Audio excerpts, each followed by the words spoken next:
to today's pesticide discussion forum. I am Professor Andrea Rother. I'm head of the Environmental Health Division at the University of Cape Town in South Africa, and I'll be facilitating today's discussion. And we are very fortunate to have a dynamic panel today that are going to be looking at identifying levers to enable less chemistry-dependent agricultural systems. And I know one of the examples will be about alternatives and substitution to glyphosate. And I'm sure many of you heard that the EU made a decision today to continue registering glyphosate because there wasn't agreement. So this is a very timely discussion. And we will have presenters from the US, from France, and from Argentina. Just to remind you about our discussion forum. So the Pesticide Discussion Forum is funded by SIDA through the Swedish Chemicals Agency. And it's really meant to foster discussions and collaboration amongst different sectors and stakeholders. So you would have seen from the poll at the beginning that we have different sectors, and perhaps some industry will join us a bit later. Also, there is administrative support and technical support from Natasha Lalou, who's in the background. So please go to the WhatsApp group. It is in the link is in the chat, should you need support. So really, as I mentioned, this is a community of practice where we're mutually supporting each other to discuss various issues related to pesticide. And particularly, we aim to build the capacity of regulators, researchers, and NGOs in low and middle income countries, and to discuss emerging issues related to pesticide use. And of course, alternatives is always a very important and hot topic. And we hope to achieve this by learning from each other, sharing information and data, identifying gaps and problem solving collectively to reduce and prevent pesticide poisoning, chronic effects, environmental contamination, and really with a view to a toxic-free future for the next generation. Just a reminder for those of you who are perhaps new to this, that this is not a webinar, but rather a chat discussion. So the only people who will be speaking today is myself and the presenters. And we encourage you all to be active in the chat. Please do include your country when you do make a comment, because it helps the panelists to know where you come from. This is a non-partisan group, which means we may not agree with each other, but we will respect each other's viewpoints and value each other's inputs. So we will begin with an introduction from one of our panelists, and then we will move on to inputs to each of the questions. I've asked the panelists to please introduce themselves. So first of all, welcome to Eve, Alexis, Fiona, and Thomas, and thank you very much for giving of your time. And I hope everyone has read your very important papers that you will be building on today. So Eve, I hand over to you for an introduction, and thanks again. Thanks a lot, Andrea. Can I have the first slide, please? So yes, I'm a senior research director in France at the National Center for Scientific Research, and I'm a political scientist, and I work on food and agricultural policies for many decades now. I will talk today about the politics of alternatives to pesticides. Next slide. This presentation is based on the introduction to the special issue we have recently published with our colleagues present today in the academic journal Environmental Science and Policy. Next slide. And in which, next slide, please, and in which we adopt a socio-technical approach and policy-oriented approach to this question of pesticides, and we base our paper on a state of the art, which shows that in the literature until now, the consequences of pesticides on ecosystem and human health are very well studied now, very well informed. And in social science, there are a lot of papers on the construction of pesticides as public problems through the acts of social movement and also the work of scientists, and also the counter strategies which are developed by the industry to try to influence and orient the public debate too. In terms of public policies, we must distinguish between two types of policies. The one which take as a point of departure that pesticides can be used safely, and which try to find some conditions for this, which are the regulations on pesticides, and another more recent bulk of policies which aim at reducing the use of pesticides to try to reduce the harm made to ecosystem and human health. And there is also a big bulk of literature which identifies socio-technical lock-ins which impede this reduction. And in this special issue, what we were looking at is the question of alternatives, which immediately raises when you talk about reducing pesticide use. So what are they technically and politically? This was the question. Next slide, please. So technically, there are two broad categories of alternatives. The first one, next slide, please, is the option of substitution. Substitution can be of different sorts. The first one is obviously substituting a chemical pesticide by another one, which is considered less harmful. So replacing a chemical by another one. And another option in this category of substitution is using biocontrol. You don't use anymore a chemical pesticide, but a kind of natural substance, can be microbiomes, macrobiomes, natural substances, or semiochemicals, which are natural substances used exactly the same way, or more or less the same way you were using the chemical pesticide first. So it's a business as usual substitution option, let's say. It doesn't impose you to change the production process. And there is another type of alternative, next slide please, which is a more systemic approach. For instance, agroecology or organic farming in its more agroecological approach form, in which you reorganize all the farm system, and it's not anymore. It's trying to seek for less dependency to inputs coming from outside the farm, and trying to use natural processes to fight pests or to increase yields.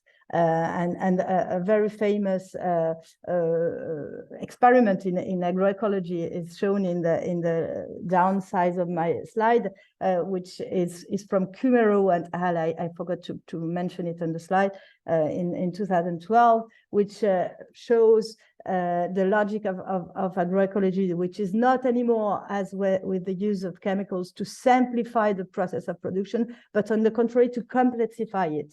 And you show in this slide, in this diagram, you see it's the yield of rice, of grain in rice, in an experiment in Indonesia with different plots.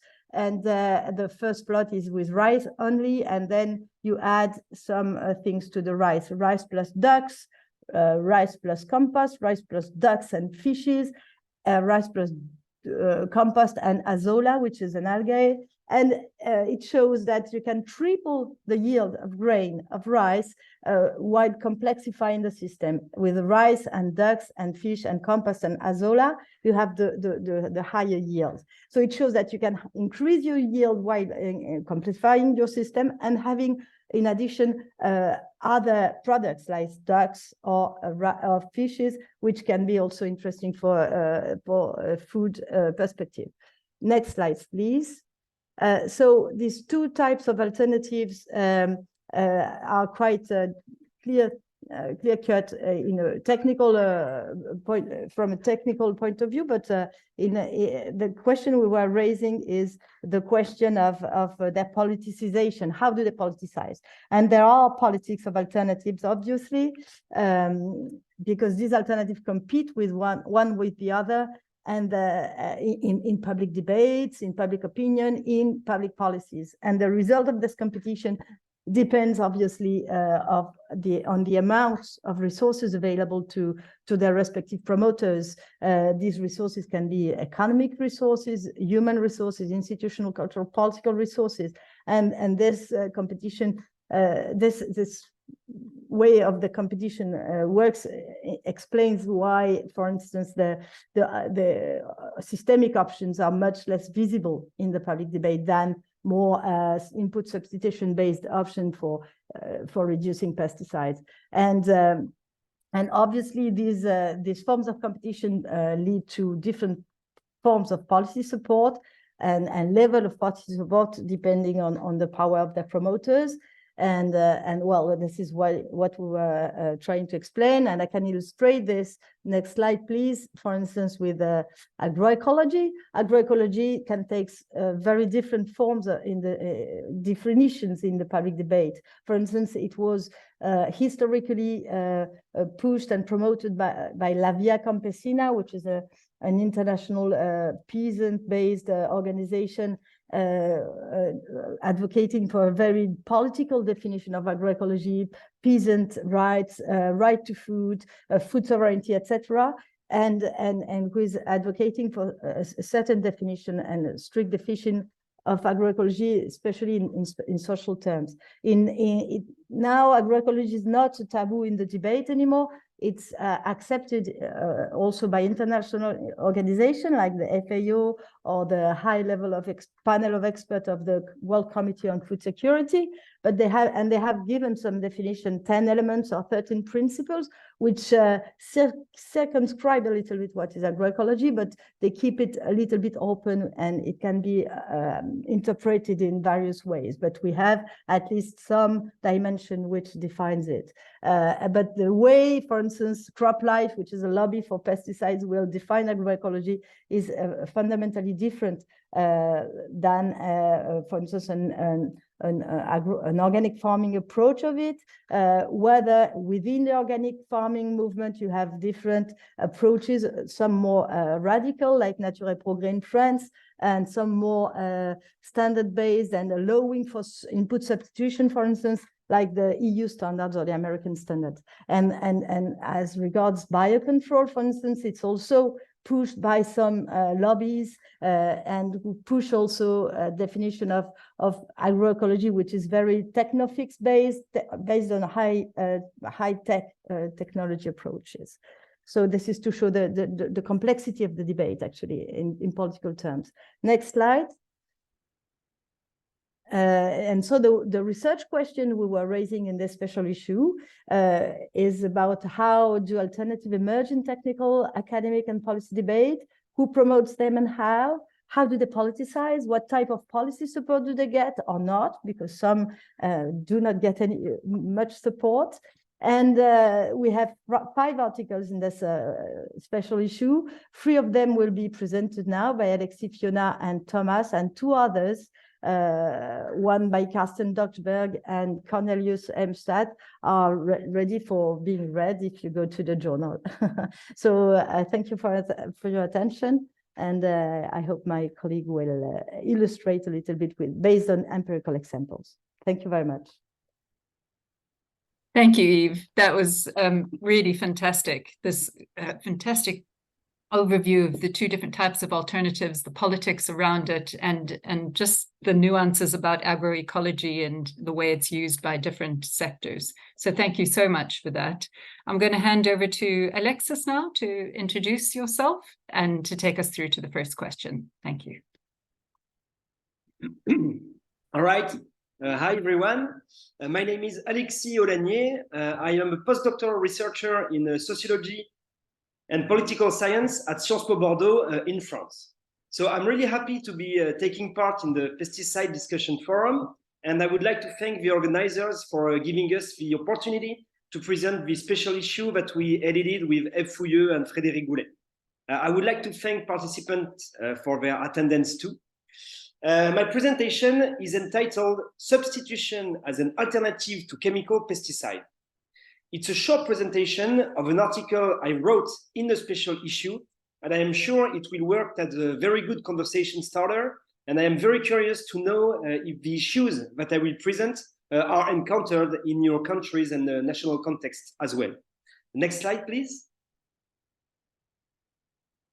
So in my article, I discuss technological substitution as a way to reduce or remove pesticide use in public policies.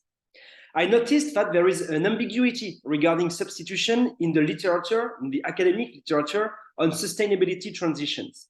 On one hand, it appears as a fundamental social process which is at the core of transitions. Achieving the ecological transition often means succeeding in making the impact of human activities sustainable through the substitution of one way of organizing them for another. On the other hand, substitution is described in many policy studies as a particular mode of intervention, which is both specific and restrictive. In this special issue, as it was presented by Eve, we decided to address technological substitution as a specific approach to pesticide reduction or removal. And we tried to assess its political consequences. We were especially interested in the interaction between substitution-based approaches and systemic approaches. In a way, the political effects of substitution, its ability to overshadow competing alternatives, have been well documented. In this article, I tried to tackle another dimension of substitution. What does it mean to make substitution a policy option? What are the technical and political processes that it requires? Next slide, please. So in the article, I focus on the French context, on which I must insist a little bit to make myself clear. So Ecophyto is a national pesticide reduction plan, which was launched in 2008, aiming to reduce by 50% pesticide consumption in the farming sector. It was the French interpretation of the 2009 European Directive for a sustainable use of pesticides. So as you may or may not know, after 15 years, this very ambitious objective of a 50% reduction in use has not been attained. It is a public policy which is characterized by the confrontation of very different levels, of very different instruments, and of very different framings of pesticide reduction. And the first years of the plan were marked by a systemic ambition. The aim of the plan was to redesign farming system, and systemic redesign was identified as the only way to attain such an important reduction. However, very early on, from 2011, when the plan was launched in 2008, it became clear that despite the instruments implemented, the investments made, and the involvement of numerous stakeholders, Ecophyto's objectives would be very hard to achieve. Farmers' practices did not move towards pesticide reduction. In this context of failure and in this context of tensions, the Ministry of Agriculture turned to substitution, understood as a promotion and dissemination of biological alternatives to pesticides or biocontrol methods. Overlooked in the very first years of the plan, this way of handling pesticide reduction became central for several reasons. For the Ministry of Agriculture, in charge of the plan, it was a way of showing commitment and realism, of developing a positive discourse regarding pesticide reduction, because it became a matter of innovation and technological progress. Substitution became a counterpoint to the complex or imprecise future that was suggested by systemic definitions of pesticide use reduction. It offered practical solutions as opposed to the injunctions to redesign farms and practices, which many stakeholders considered too fuzzy. It was also a way to align with the interests of the stakeholders who were most opposed to the objectives of Ecophyto, such as farmers' representatives or industrialists. So that's it for the context. Next slide, please. In this article, I show that the promotion of substitution relied primarily on a dual categorization process, which I will quickly describe. First, I show that making substitution a policy option required to make things the same. Policy analysts have insisted on the narrative dimension of public policies. They have shown that the legitimation of new policy options often necessitates the production of new narratives. The legitimation of substitution as a new policy option relied on such a narrative and discursive effort. I illustrate how substitution became a political pathway for Ecofito through the emergence of a new discursive category, namely biocontrol products. This new name, which was not commonly used in a French context, embodied the novelty of this policy option. Second, this new category, which was created, gathered very different products, methods, and substances, some of which had long been used in agriculture and which had not been considered as a coherent ensemble prior to that. Third, creating substitution as a policy option also implied reframing as strict substitutes technological solutions which had not been developed as such, but had been part of a systemic approach to plant protection, which is integrated pest management. So I showed that this process of categorization, this process of grouping, labeling, and reframing technological option provided the basis for a novel policy option. Next slide, please.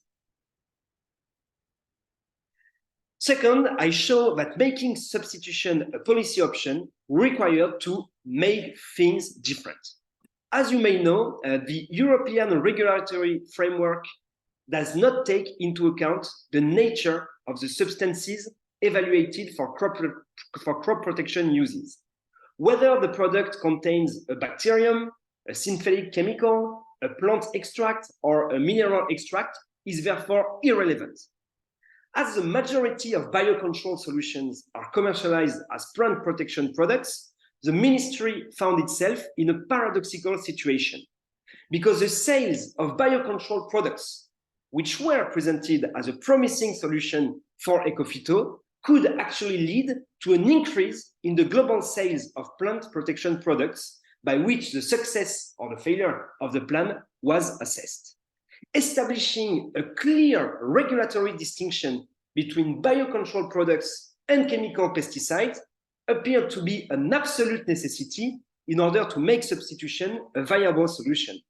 And this required breaking down, selecting, and excluding the characteristics of both the technologies to be removed and the substitutes to be promoted. I can't really go into details here, but I insist in the article on the fact that this was both a political and technical process.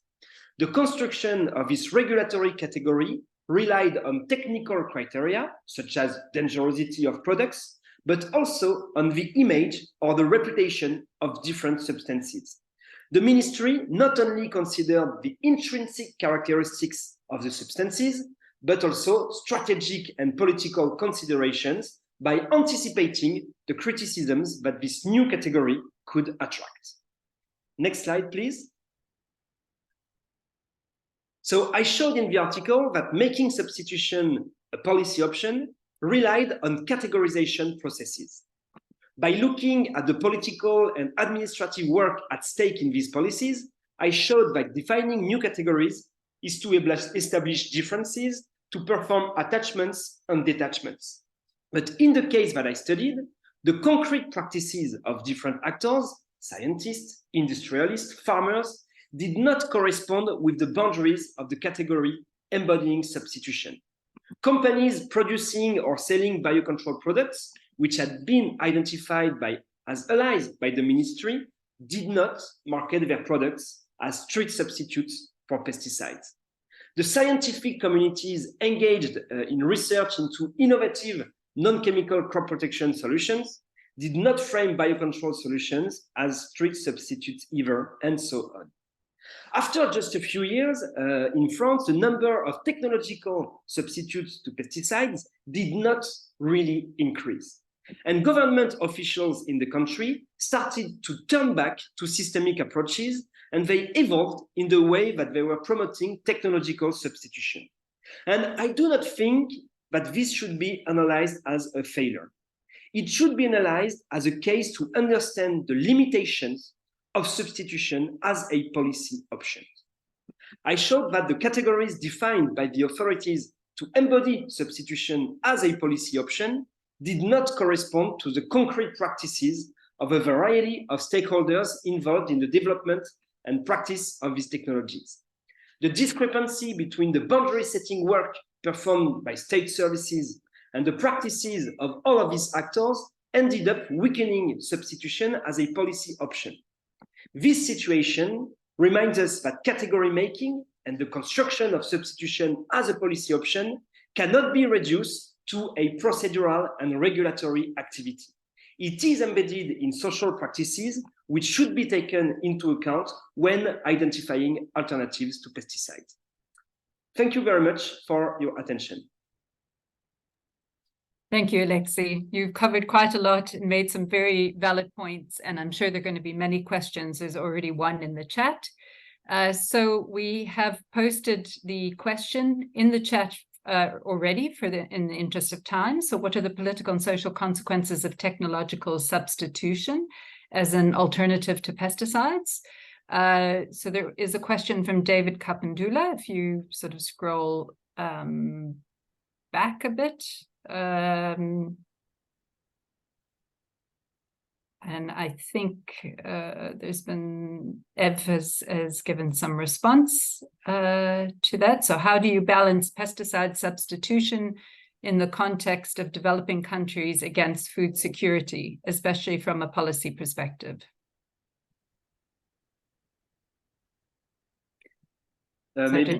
Maybe Ev, you want to answer this question? Maybe you'll be a bit more qualified than I am on this matter. But I was not sure if I understood well what David meant through how do you balance? Perhaps it's a question of language, I don't know, but I don't really understand the question actually. Is the problem the relation to substitution and food security? Or what is specific to developing country here? I don't understand the question, I'm sorry. So I'm going to try and interpret, David, but you can rewrite your question if you like. So often the argument given, and often by industry, is that if you stop using a pesticide, and particularly for us in low and middle income countries where we're using a lot of highly hazardous pesticides, the argument has been that you then jeopardize food security. Of course, there's a lot of argument against that, but the question has always been, can you substitute pesticides with other alternatives or alternative practices and still maintain food production? Well, perhaps I can just mention the paper I was mentioning in my introduction, the paper by Kumaro et al. It illustrates very well that changing the way you produce doesn't mean always that you will reduce yield. When you complexify the system, and you, as I was showing by associating rice plus other production, the ducks which eats the pests and all the stuff, and you can triple the yields of rice and have other things to eat, which is meat of the ducks and meat of the fish. So it's not always, it's not at all always jeopardizing food security than producing differently. But it's true that the public discourse about pesticides is so much about they are necessary to grow and to food people that at the end of the day people end up by thinking it's the case, but technically it's proved that it's not the case, and empirically too. So that would be my response actually. Yeah, I can add a little bit more on this question. Thank you very much, David. Of course, so in the question and in the interpretation by Andrea, it was implied that it might be a specificity of middle or low-income countries. In France, we do have the exact same argumentation from professional and farmers' representatives. Of course, and I think this is something which is at stake in the favor given to substitution-based approaches rather than systemic approaches. Because of course, the matter of food security and the fact that France is a country which has built its agricultural identity around strong exports it makes the issue of production and maintaining important production very important and very legitimate for policymakers. So of course, this is a kind of discourse, a kind of argument that will be used by farmers' representatives and all of the actors who are opposed to the objective of the eco-phyto and the pesticide reduction. So of course, and I think this is something which is linked to the favor given to substitution, because in the mind, and of course, as scientists, and I totally agree with Yves on this subject, we think that there is not a clear link between systemic approaches and lower production. But in the mind of many actors and policymakers in France, it's still the case. So I think it's something which has to be taken into account when trying to understand why there is a favor given to substitution-based approaches, because it feels more legitimate when favoring a high level of production. Thanks for that. Yes, so David said it was interpreted correctly. Ev, you've got your hand up. Did you want to say? Yes, just adding just a point on food security. The main problem in this way of putting the question up is it's also in the discourse to link food security and quantity of production. Whereas we know, all food security specialists that know that food security is not a problem of production, of food availability, but it's mainly in countries, for instance, who suffer food security, is mainly a question of access, either access to means of production in rural areas, or access due to too low revenues in urban areas. So all the problem of wars and conflicts and authoritarian regimes who impeach people to eat. But the problem of food security in most of the cases is a question of access and not a problem of availability. You have figures at world level for this, or even at the regional level. It's the same. For instance, there is a well-known paradox called Sikasso paradox in Mali, where Mali is the region with the higher yields and a higher variety of agricultural production, but it's also the region with the higher rate of infantile undernourishment. And this is due to economic and social reasons, and not to the question of food availability. Food is available, but people have no access to food. That's the problem. Thank you. Yeah, I think you've covered it well. And there's a lot of research showing that pesticide use does not lead to food security. So thank you for that. So the first poll that we had asked the question whether technical substitution was a favored option in people's countries, and we had 8 yeses, 4 no's, and 4 don't knows. What we can't nuance from that is which is high-income countries and which is low-income countries, which would be interesting to see. We do have the next poll question, and we do need to move on shortly. So I encourage people to click on the link in menti.com to respond to this. There are a few questions, or quite a few questions and comments coming in.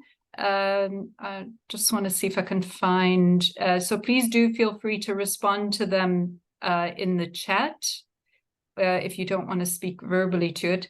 But Douglas had the question as, what is the role of local authorities, traditional leaders, and civil society organizations in the whole process of alternatives and substitution? Alexis, did you want to respond to that? Yes, I would be very happy to answer that question. So there is something that's very interesting in the French context. Very recently, there have been works mostly led by historians who tried to understand how did the agricultural modernization in France happen. And they showed in a very clear way that it's not only a technological or technical process, but also a political process. And of course, they did not focus especially on traditional leaders, but they focused on the role of all of the intermediary actors, who are the actors who were in charge or transforming the practices of farmers in the context of the Second World War, after the Second World War. And what we can learn from these works is that the transition of the agriculture cannot be reduced to a technical aspect, and political and identitary aspects have to be taken into account. And I think what I've seen around the Ecophyto is that it's a policy which is aiming to reduce pesticide consumption and which is very reduced to technical aspects. There are no reflections on the political aspect of the farmers' practices, on the place of farmers that they occupy in our evolving society, at least in the French context. And I think this is what this question makes me think about, is that policies attempting to reduce pesticide consumption in France, they were reduced to a technical matter, when we know that to be efficient, agricultural policies have to be mixed with political and identitary factors.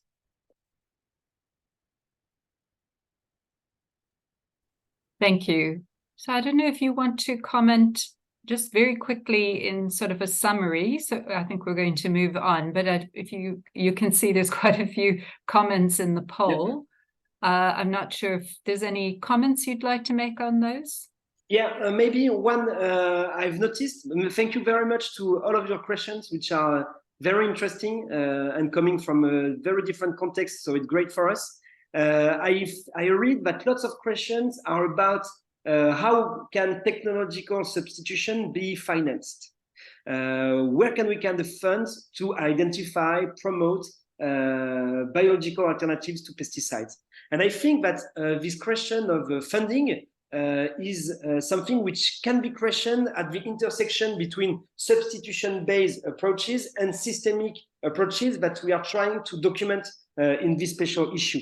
Because the thing with technological substitution is that, of course, it requires a huge amount of money and a very traditional way of doing innovation, which is pretty expensive. But the thing with approaches and systemic approaches is that they are very often much more localized. So the transition and the resources that are needed to start and pursue the transition are very different. And I think it's something which can be questioned. Whether technological substitution is an option which is, of course, expensive. And if we turn to systemic approaches, it can lead to less capital-intense solutions and pathways. Thank you. Thanks for that. And just to remind everyone that this session is going fast, that it is recorded. We will release the recording, and there will also be a summary digest that will come out, and when the presenters will have had time to actually digest some of the comments and discussions. So I think we will move on now. Thank you so much to Alexis and Eve for the introduction and for this lead-in, the first question. And Alexis, I encourage you to go to the chat and read some of the comments if you want to continue writing responses. That would be great, or anything that you see in the poll. I'm going to hand over now to Fiona and ask her to introduce herself. Thank you, Fiona. Yes, hello everyone. I'm Fiona Kinneborough from the Technical University of Munich. I'm currently a postdoctoral researcher there. I've done my PhD in political science, working on pesticide governance. So I'll be discussing some of that work today. And in general, my work is looking at the governance and policies that in different contexts aim to enable transitions to more sustainable agriculture in a context of growing environmental challenges. So addressing many of the questions that I think are coming up today in the chat. So thank you so much to the organizers for enabling this discussion, and also to everyone for being here today. I'm really looking forward to hearing your inputs. So this section now of the discussion is about the notion of expertise, and especially around the conflicts of expertise that arise in defining and selecting different alternatives to pesticides. Next slide, please. Thank you.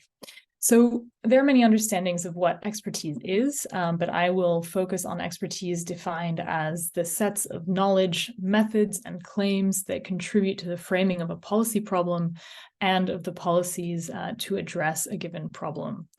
So expertise is therefore between science and politics. Experts give scientific knowledge, and that knowledge only has its so-called expert value to the extent that it is actually linked to a specific decision-making process. And so experts tend to be called in to weigh in on specific questions within policy processes. And so to initiate this discussion today, I'll give background from my recent article on the politics of expertise on alternatives to glyphosate in France. And so the broader context of this work, especially in Europe, is that there are a growing number of policies that recognize the need to decrease pesticide use within broader transformations of food systems. So especially, you might have heard about the EU Green Deal and the Farm to Fork strategy. And these raise the question of whether and how we can enable more systemic changes in food systems and what this means in terms of the types of expertise needed to enable such transitions. Next slide, please. So this article looks at the case of France, which now you've already heard a little bit about, but why is France an interesting case? First, it has a very ambitious national pesticide reduction target and was the first in the EU to do so, to have a 50% reduction target in overall pesticide use, which now the EU has adopted as well. And it started with its pesticide policies back in 2008 with its first Ecophyto plan and has had successive plans since then, but we have seen that it has failed to really reduce pesticide use since beginning with these different plans. Then we come to the case of glyphosate, and I won't say much about that because I think you likely know what that is, the most widely used pesticide in the world and in intensive policy discussions all over the place at the moment. In 2017, France was under severe policy pressure, especially from civil society, to ban glyphosate. And so President Macron announced the intention to ban glyphosate within 3 years. And we can see here on the right-hand side that among EU countries, France is the highest user of glyphosate, or it was up until that point. But 3 years later, in 2020, instead of a real ban, the French government announced new regulations for products containing glyphosate, which were based on the availability of alternatives rather than a more traditional approach to regulation based on health and environmental risks. Next slide, please. So first, a few words on the French governance context and the important actors and institutions. So the agricultural landscape is complex, as in many countries, but the main agricultural research institute is INRAE on the top left, and that institute is regularly summoned by the French government to provide expertise on specific questions related to agriculture and food. And because France is within the EU, any pesticide policymaking has to take into account this multi-level landscape in which the primary authority and regulator for pesticides are at the EU level. And so active substances like glyphosate are regulated at the EU level. And then specific products on the market are regulated by individual member states. And in France's case, the responsible authority is called ANSES here on the bottom right. Next slide, please. So then how did France exactly mobilize expertise to advise on the question of a glyphosate ban? This was back in 2017. The central government asked INRAE to assess alternatives to glyphosate in French agriculture across all uses. And I've put this report into the resources. It was a report published in both French and English, looking at these different alternatives and ultimately concluded that there are non-chemical alternatives that are available and currently in use for practically all uses in France at the moment. And why also focus on non-chemical alternatives? It's because of this broader pesticide goal of reduction of 50% and an understanding coming from those experts that if we replace glyphosate by another chemical, it will likely lead to very similar problems. So we know that glyphosate has and causes human health problems, and that is currently hotly debated in many contexts, but there is also the consideration around biodiversity and biodiversity loss, not only at the farm level, but at the landscape level, and glyphosate drives those losses, but any other herbicides used on such a wide scale would likely do the same. So once INRAE showed that there are glyphosates that are available, the government asked for a second round of evaluations, this time which were based on the cost of different alternatives. We can see here on the right an example of this for arable crops in different conditions. And as we can see, there were different calculations around the implementations of these different alternatives for arable crops, vineyards, and orchards. Next slide, please. So those cost evaluations were then used to establish a completely new regulatory instrument, which France was the first to develop. And this is quite specific. I'll just try to explain a little bit. There's an EU regulation for pesticides, 1107/2009, which has an article 50.2 here on the right-hand side, which allows member states to regulate pesticides through substitution. And it stipulates that if a pesticide is banned, the substitution that is supposed to occur as a result should not present significant economic or practical disadvantages. And I'll come back to that in a moment. So why did France choose to use this regulatory instrument? There were a few reasons. The first is that there's this multi-level environment of the EU, which means that a unilateral ban from a member state can actually cause problems within the European Commission, as well as a tense political context and a need to have legitimacy vis-a-vis farmers and the agricultural sector. And so this legitimacy of the alternatives was built through cooperation with agricultural technical institutes on the definition of what alternatives are possible. And it was considered that the experts had shared findings and no real contestations. The specific regulation was also chosen because there is the influence of the agrochemical industry, which is regularly filing lawsuits against the regulatory agency, and it was considered that this was the most solid option legally. This is all to say that there is a specific legal context in France that meant that this was a good idea, and perhaps in other countries that have more leeway to regulate unilaterally, they can use other instruments for this purpose. Next slide, please. And so in 2020, France adopted new regulations for glyphosate in agriculture. I show an example of this, but what we see is that although there's a ban on some specific uses, in most cases, the new regulations are a restriction on the quantity rather than an actual ban. And so we see that even though INRAE showed that there are alternatives for almost all uses, the regulations only banned a limited number of the uses on the basis of these cost evaluations.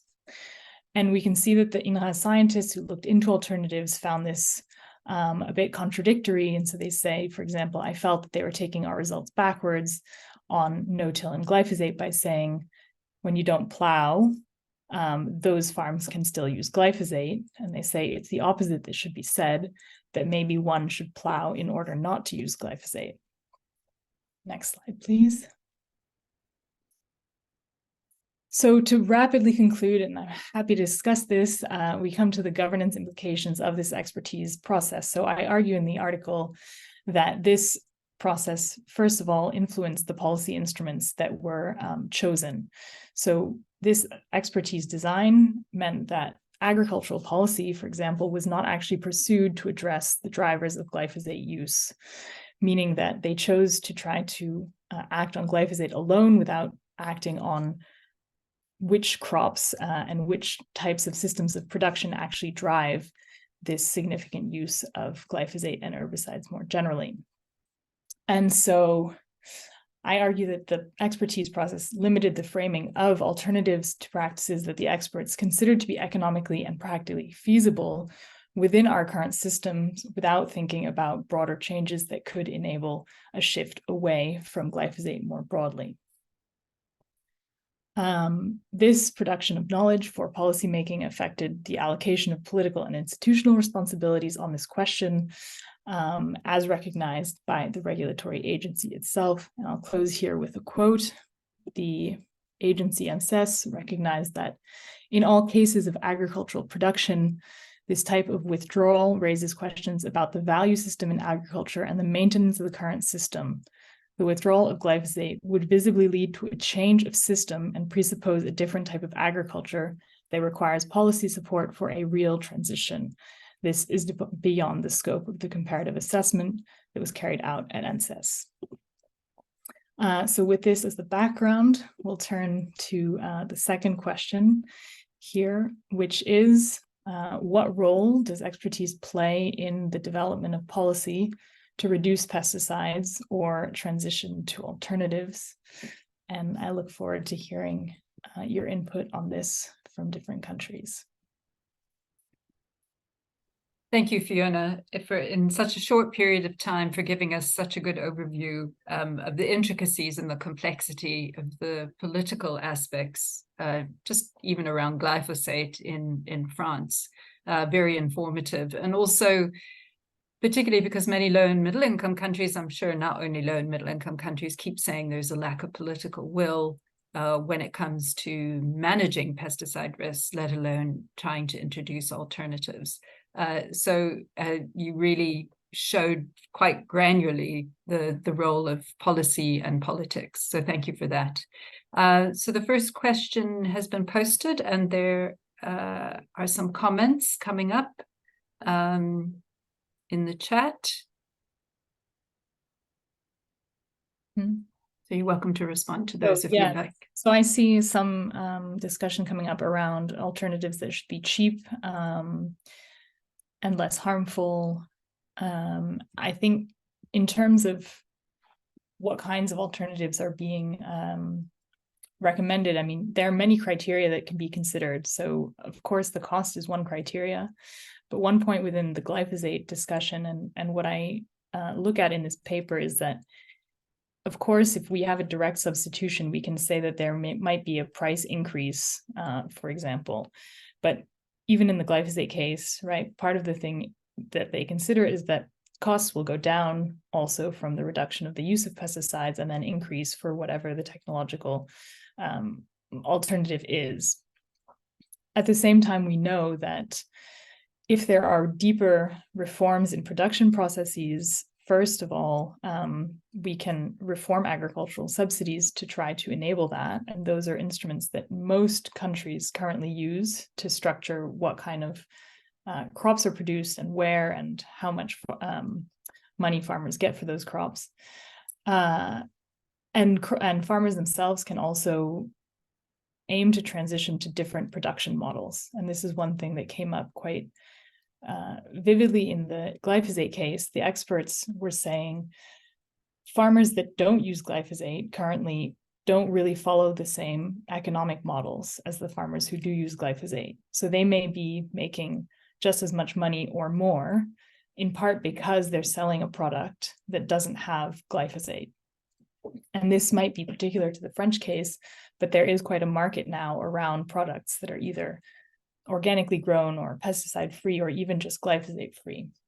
So I think this question of how do we enable alternatives without just thinking about substitution, as Alexis discussed, and thinking on a broader scale about how different economic models can be enabled through policy and through different organization of supply chains.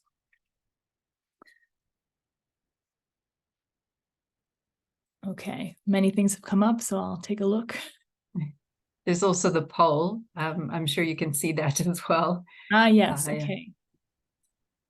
So, all right, for those who have answered that, well, I guess either way about the assessment of alternatives in policy processes, I'd be curious to hear some examples of what that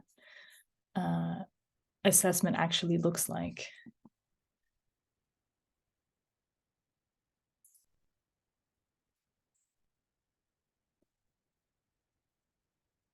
So one other response to what is coming up in the chat as well is around kind of pluralizing this concept of what expertise is.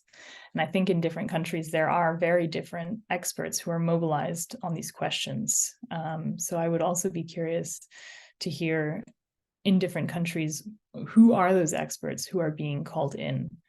And we saw in the French case that even when you call in one research institute, so INRA, where Eve, for example, is based, there are different types of experts with different backgrounds in terms of agricultural production. And so there are some who are more trained in intensive agricultural practices and who will advocate for intensive production and heavy pesticide use, and others who are trained in these more systemic approaches and thinking about how enabling, for example, multi-cropping can actually really help with things like resilience. And so I guess this is one other point which might be useful in the discussion is what kinds of criteria do we use to decide that an alternative is good or not? And so there's been some discussion around social impacts, but especially in the face of growing environmental change and of climate change, of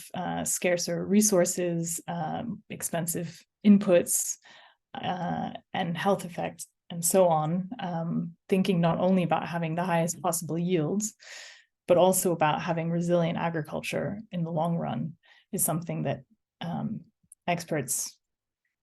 some experts, let's say, are increasingly discussing and saying we need to have indicators for and experts to weigh in on.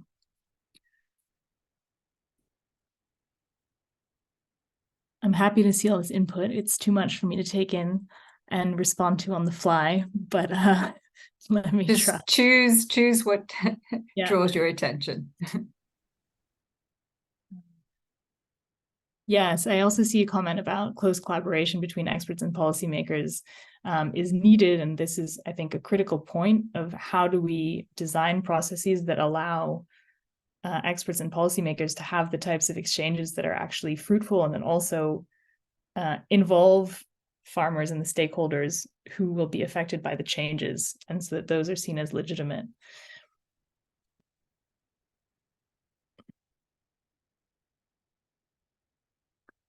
Yes, and then I think another comment points to this fact that experts will come from a range of different disciplines. So again, I mean, having agronomists and toxicologists is not the same as having environmental experts. And so again, where do those different experts come in and come together to discuss these questions? I think we've seen again in the French case that on glyphosate, in the end, the judgment call was mainly made by agronomists. And so the environmental experts and experts who are more closely involved in health effects were not as closely involved in the end of the process of regulating glyphosate.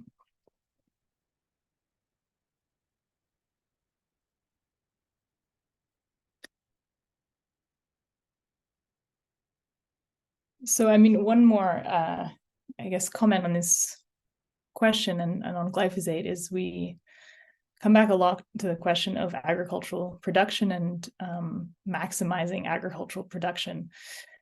But in the glyphosate case, the concerns come from civil society. I mean, they also come from farmers' organizations, but they come from the side of recognizing the environmental impacts of agricultural production, and that there are trade-offs that need to be accounted for somewhere in the process. So I think broadening our perspective to include multiple different types of indicators, different types of perspectives is critical here. And again, I'd be curious to hear how others are bringing in these different experts from different fields.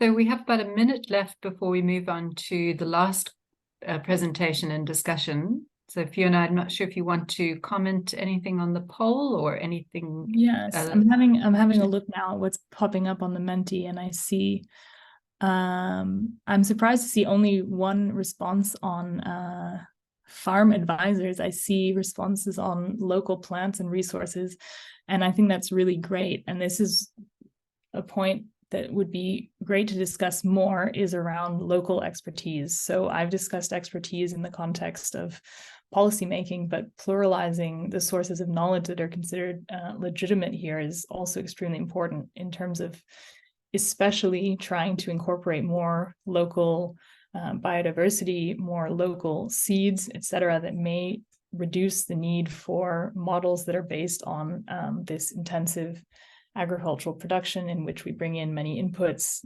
These are globally traded commodities, et cetera, et cetera. I think there is a lot of work showing the importance of local seeds and products, which can help enhance resilience and maintain biodiversity, which is extremely important for then keeping the use of pesticides lower at the landscape level. I'll stop there. This is a great discussion, and I look forward to reading the rest of the comments. I'll respond as much as I can on the chat. Thank you so much, Fiona. That's great. And you've stimulated a lot of discussion. So please do continue in the chat. And I'm going to hand over to our final speaker today, Thomas, to introduce yourself and to take us through to the third question. Over to you. Well, thank you so much, Andrea. Hi, everyone. I'm Tomás Palmisano. I'm a researcher in the Consejo Nacional de Investigaciones Científicas y Técnicas of Argentina. And I also teach rural sociology and Latin American social movement theory in sociology department of University of Buenos Aires. First of all, I'd like to thank the Division of Environmental Health and of University of Cape Town for organizing this discussion forum, especially Natasha and Andrea for this great work preparing this session, and my colleagues of the special issue, of course. Today, I want to share the work titled Narratives and Practice of Pesticide Removal in Andean Valleys of Chile and Argentina. Next slide, please. My article is part of a broader research on agrarian change in Andean valleys of central Chile and Argentina, where the expansion of Green Revolution paradigm has transformed in different ways their traditional production, turning pesticides into naturalized elements in the rural landscape. Considering that context, I combined the perspective of agroecology and rural sociology to analyze the diverse forms through which food producer farmers express and modify their socio-productive practices to reduce the use of pesticides. Our thesis was that these changes don't entail a single path based on standard prescription, like input substitution, but rather multiple trajectories that depend on the material and symbolic resources available and experiences built up over time of the farmers. To address this objective, I carry out an exhaustive analysis of agrarian structure in the municipality of Putaendo in Chile, whose map is toward the center of the slide, and Antinaco Los Colorados Valley in Argentina, whose map is toward the right of your screen. The study areas share similar agroecosystemic characteristics. Both have zones of irrigated agricultural valleys and dry Andean highlands dedicated to pasturing. Next slide, please. For the analysis of the empirical information, I carry out a categorization of the practices and statements beyond the use of pesticides that link the various paths with the possibilities and restriction of the agrarian subject. I identify a first set of elements at the macroeconomic level that includes practice and discourses regarding the reduction of and elimination of agrochemicals that are driven by the opportunities or constraints on the demand side of the market. There are two clear situations at the level in farmers' perspective. The first, when pesticides-free food production is adapted and disseminated as a new opportunity to insert farmers in the niche markets. Here can be found the case of certified organic foods that allow the reproduction of some farmers, and also the testing and dissemination of more environmentally sustainable like bio-input and cattle integration. Additionally, in La Rioja in Argentina, this transition includes an extra support strategy because it's led by a cooperative with a long history in the region.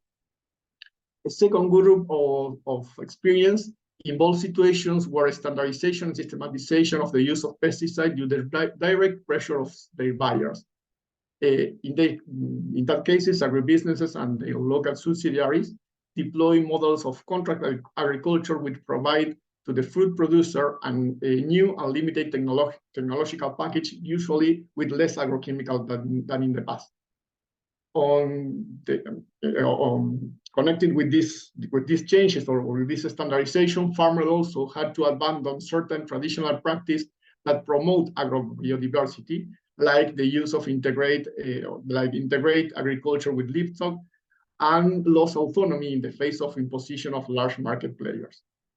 Next slide, please. In macroeconomic level, we include practice and narratives that directly link the reduction in pesticide use with their increase of prices.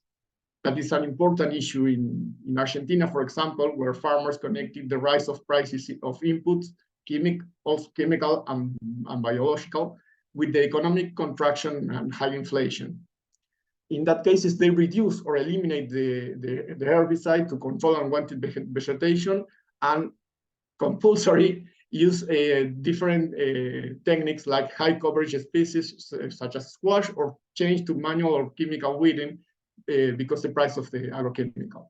In Chile, for instance, the resistance to agrochemical of certain insects that are harmful to crop led some horticulturalists to experiment with bio-inputs, usually considered more expensive and less effective, and associated crops. Additionally, we register a change in the marketing strategy, more focused in the local market to change where they sell the fruit. Next slide, please.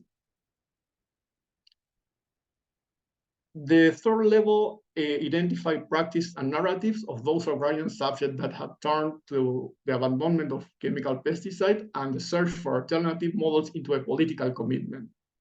In their personal history, the sense of connection and reconnection with rural life after periods living in the city led them to build agroecological systems from the beginning. In that sense, rather than transitions between models, what we find are periods of planning, construction, agriculture, and construction agricultural system with high levels of agrobiodiversity and economic integration. They seek to build, sustain, and adjust the balance between nature, labor, including agrarian and non-agrarian income, and techniques. For these farmers, in some cases characterized like neo-peasant, pesticide elimination is one of the many characteristics of the agrarian system, which additionally tend to be closely connected with peasant movement perspectives and socio-environmental organizations who fight to conserve and repair the ecosystem of their territories. Next slide, please. And finally, following a Chayanovian perspective of peasant units, we could identify that the increase of availability of feminine labor may result in a strategy of saving on inputs that can be replaced with manual tasks. This results in a shift toward crops or cultural practices that are less dependent of market inputs, including pesticides. The reasons for this change are numerous. In one case, we identified the aging of peasants who work outside of the farm, forced them to refocus the effort in their own land when they have it, when companies in the area stop hiring them. So they changed the model of the organization of the farming, turning to a less dependent model to external input. But another interest process occurs when younger family members return to the farm. Examples that we registered during the COVID-19 pandemic context. When it's economically impossible to grow in a scale, we observe that younger members of family will carry out many tasks manually, which reduce the use of external input, and in some cases, extremely transform the farm's planning in order to expand agrobiodiversity and diversify food markets. Next slide, please. Summarizing our findings, and as an element to open the debate to the audience, in our study cases, the pesticide reduction implies the redefinition of farmer strategy, and it not can be limited to mere technical replacement. On the contrary, strategies overlap and articulate with varying success different strategies or different examples, like you can read in the slide. Among them, we can mention manual tasks, bio-inputs, market sources, and also self-produced, coverage crops, animal integration, alternative market strategies, value-added strategies, and also pluriactivity. Next slide. And directly linked to the redefinition of the strategies is the issue of their sustainability. Along this line, the research carried out gives us some clues. First, regarding the technical issue, we need to consider the combination of traditional and scientific knowledge, not as a cultural appropriation, but a knowledge dialogue. Second, the economic variables have to be in the center of the analysis. The access to land, water, and local market, or a warranty of decent income for farmers is crucial to sustain farmers in the rural landscape to ensure safe food. Third, family labor force is extremely important in peasant transition, so it's necessary to support young people who wish to start or continue food production. And finally, agrarian transition has to be in dialogue with consumption change in rural and rural life, debating global north and south perspective like degrowth or world dividend. That's all I wanted to share with you. Thank you for the attention, and I look forward to the debate. Muchas gracias. Thank you, Tomas. It's always nice to have a case study and to have the details.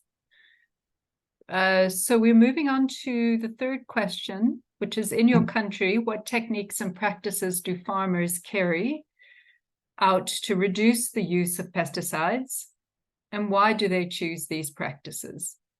It would be good to hear examples in the chat, and then also if you just indicate which countries or regions you're referring to. And then we'll shortly move on to a poll question.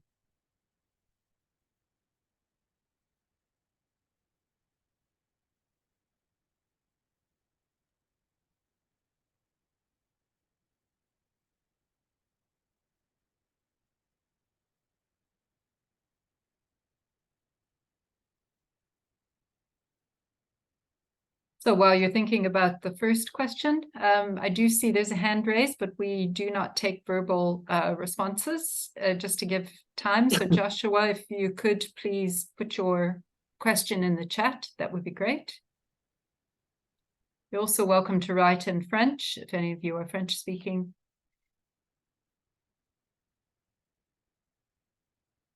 Or Spanish, for that matter.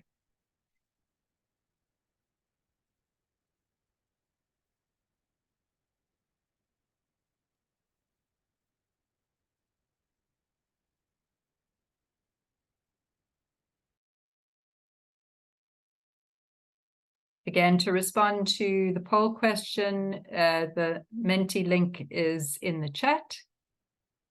And I see there's a comment coming through about low or no till, if you want to respond to that.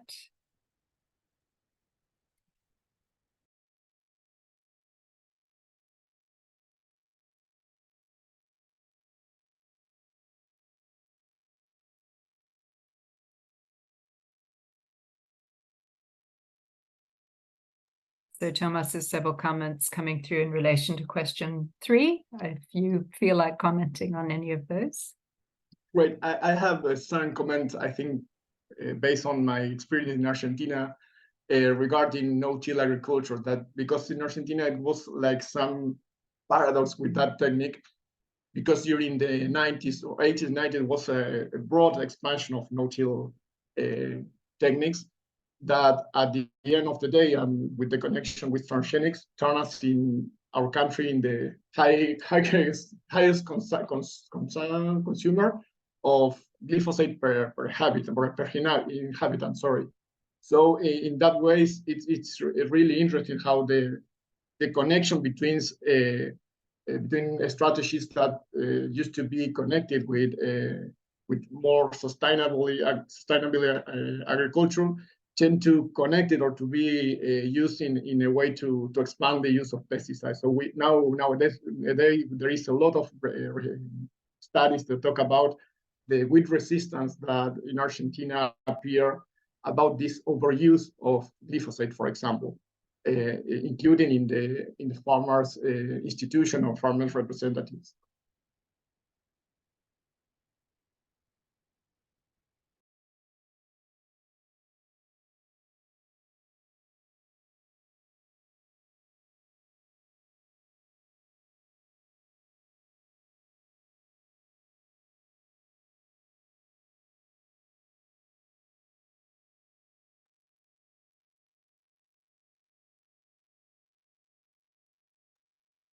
Yeah, I think there's an important point from Eswatini, from Norman, about this whole lack of communication about alternatives.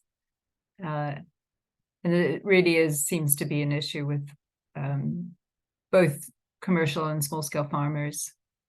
There's also some posts in the poll, if you want to respond to any of those. Yes, I think that some of these techniques or alternatives, specific alternative techniques, are important or are examples in my study cases. I think that we need to try to connect the alternative techniques in a systemic way, because there is some occasions when farmers took one technique and tried to use it without changing how they analyze or plan the farm production. And at the end of the day, probably if the technique is not correctly used, or is not really adapt to this farm planification, fails, and the farmers start turn really I don't know how to say sad, or straight. They tend to oppose other alternative because the first one failed, and there is a lot of problem, especially with peasant or farmers that that live from this in a small plot, or use small plots, and one problem in the food production, or in food production could destroy the family, the economy of the family. So I think we need to be we need to collaborate between this knowledge, between academia and local knowledge, and also organization, to try to contain that kind of experience, that to change in a systemic way how they are with that, how we are producing food. Sorry. A good example of that was a few years ago. I did some work with the International Center for Insect Physiology and Ecology in Kenya, and they were trying to get farmers to adopt intercropping methods.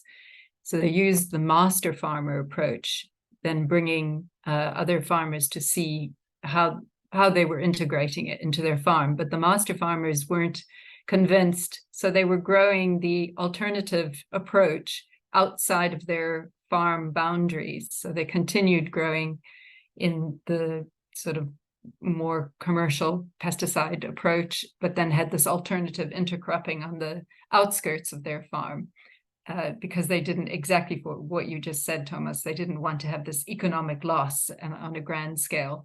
But interestingly enough, it did work eventually. But so adopting alternatives is also can be a phased approach. Yes, of course. I think, at least in my experience, there is a lot of example when farmers did experiments, like using a small part of the plots or a small part of the farm, trying to reproduce this technique that, for example, some expert or some advisor gave them. And then when this technique is fully understood and fully and then try to expand, if it's successful, of course, to the other part of the farms. I think that we need to be to pay attention to that techniques, or that kind of transitions, that also assures the presence of farmers, and not to lose the economic sustainability of their production and their life in the farms. That is because I think that it's really important to pay attention to land and water access, because it's impossible to think in a sustainable planification, or in a sustainable farm planification, without that kind of elements that in Latin America, at least, or in other parts of the global south, are a real problem. How to ensure this land access and water access, especially in this climate change context.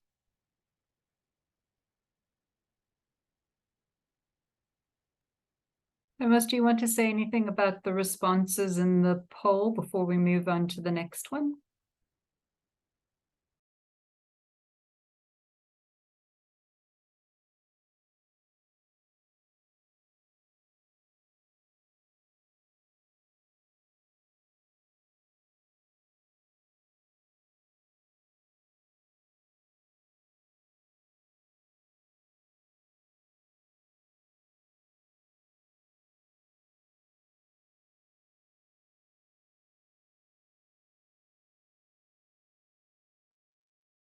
Sorry, we moved on to the last poll. If you want to, you can still say something if you want or the other, but in the meantime, this is our last poll for today.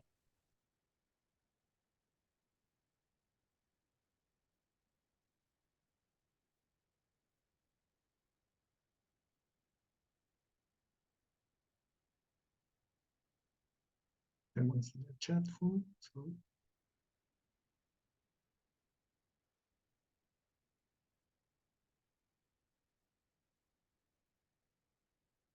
If I may, just to jump on the last comment that was made, I remember I was in Madagascar some years ago when I met a farmer who was a French guy who has been formerly a trader of pesticides all his life in Mozambique, and he was trading pesticides for all South Africa. It was really a big believer of pesticides and pesticide efficiency, and he has a crash in his business in Madagascar, and he built an hotel and opened an hotel, and for tourism, he made some fruits and vegetables for his tourists, and the tourists were always asking for organic products. Then he turned to organic production through input substitution, because he was also trading input biocontrol and such stuff. And so he began with input substitution with bioproducts and making organic and making some for his tourists. And he was so interested in this that he progressively turned to permaculture. And he told me I was visiting his farm in permaculture, and he was really saying to me that if some years ago he would have been told that it was possible to grow fruits and vegetables in Madagascar without any pesticides, chemical pesticides, he would have never believed it, and he would have been laughing a lot. And he was actually doing it. But this example just to illustrate the importance of belief also in individual practices. And this guy was really convinced after having been the worst seller of chemical pesticide in his life. So by doing and by seeing that you can do it differently, I think things can work. But this guy was able to do it because he was rich and he could invest money. So for having all small-scale farmers believing in this, they need, I think the important words to say is that they need state support. And without state support to transition will not take place, because the power of firms to advocate for their efficient products without talking about their long-term consequences is more powerful. So I would like, for the end, to underline the role of the state in supporting alternatives, and possibly a systemic alternative, although input substitution can be a phases towards more systemic approaches. Thank you. Connected with, oh, sorry. No, go ahead. Connected with every case, I think that it's some occasions the organic certified organic farming receives some critics about this, the orientation to export or high income consumers. But at least in the cases that I study, in the case specifically in Argentina with La Riojana, that is this cooperative that produce wine with organic vineyards, and also with fair trade certification. Even when the medium capitalized farmers are the farmers or the members of the cooperative that control part of this production, I think that there was really useful in this valley to prove that it is possible to produce in another way, and also to maintain the production and also maintain the income. And in some way also, there are some small farmers that are not interested in or really they can afford the transition period between to organic certified organic farming, but they adapt some of the technique that without avoiding the certification or say, well, we can use this bio-input substitution, or we can re-enter, we can try to manage small cattle in the vineyards, trying to reduce the use of herbicides, for example. That was a practice that farmer lost for probably 50 years ago with the use of pesticides, or the Green Revolution, and also with sanitary barriers. But with the change or with the expansion of this organic approach, they restore or try to readapt these techniques to their farms, even without the certification. So I think that we need to pay attention to that interaction between these models that used to be read in academia, especially like fixed examples. I think that if we can see the agrarian structure or agrarian landscape as a whole, we can understand this combination, this interaction between farmers, between the structure, between organizations in the territories that led us, or that teach us how to interact in the real world. I think that that's a really important process at least in the cases that I studied. So we're slowly coming to an end. And I wonder, Thomas, if you have any concluding comments you want to make. And Ev, I'll give back to you since you started with the introduction, if you have any concluding comments before I close. Well, I think that it was really interesting to read the comments, and also it's interesting to see that the similar path or similar techniques and similar practice, and also the similar narrative that said, well, alternative production is not enough, I think that the narrative that the alternatives are less effective than conventional production. I think that we need to work in that kind of narratives and try to expand more sustainable farming plannings and more sustainable landscape. And also, I want to repeat this idea that it's important to pay attention also to this material, or this hard element like land access and water access that are crucial, especially in all agrarian structure, but especially in Global South. So I give my last minute to Eve if she want to make a conclusion. Sorry.